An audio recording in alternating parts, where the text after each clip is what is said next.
মদিনার পার্শ্ববর্তী একটি এলাকায় একজন মহিলা মৃত্যুবরণ করলে অপর এক মহিলা তাকে গোসল দিতে লাগলেন।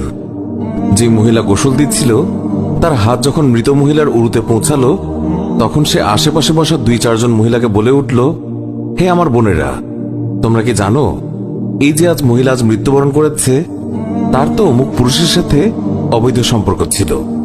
গোসল প্রদানকারী মহিলা যখনই এই কথা বলল, অমনি সাথে সাথে অলৌকিকভাবে তার হাত মৃত মহিলার উরুর সাথে আটকে গেল।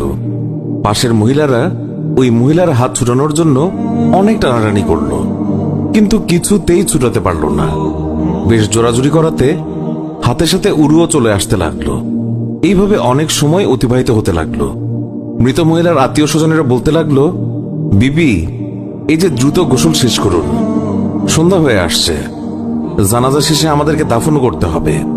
মহিলাটি বলল, আমি তো তোমাদের মৃত মহিলাকে ছাড়তে চাই, কিন্তু সে আমাকে ছাড়তে চায় না। এইভাবে রাত হয়ে গেল আর তার হাতও উরুর সাথে আটকেই রইল। ভোর হলো, কিন্তু ওইভাবেই রইল।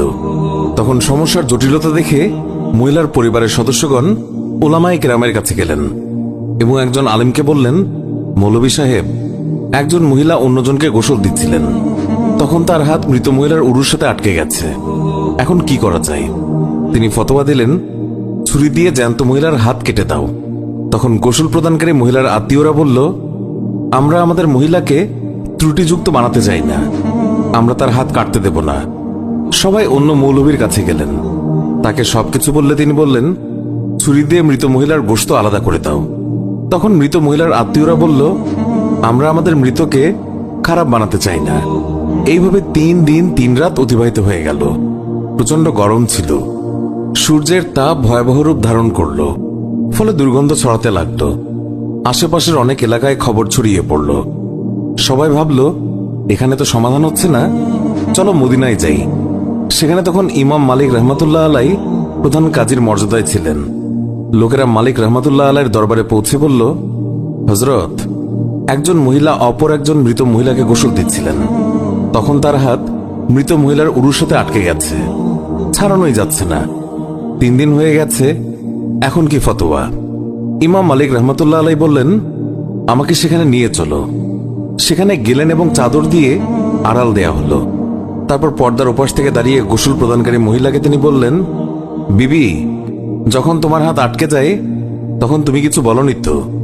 মহিলা বলল, আমি শুধু এইটুকুই বলেছি, এই যে মহিলা মৃত্যুবরণ করেছে তার তো অমুক পুরুষের সাথে অবৈধ সম্পর্ক ছিল। ইমাম মালিক রহমতুল্লাহ আলাই বললেন, বিবি, তুমি যে এই অপবাদ দিয়েছ এর সপক্ষে নিজ চোখে দেখেছে এমন 4 জন সাক্ষী তোমার আছে কি? মহিলা বলল, না। তখন ইমাম মালিক বললেন, ওই মহিলা তোমার সামনে স্বীয় পাপের স্বীকারোক্তি দিয়েছে কি? মহিলা বলল, না। তখন বললেন, তবে তুমি কিসের ভিত্তিতে অপবাদ দিলে?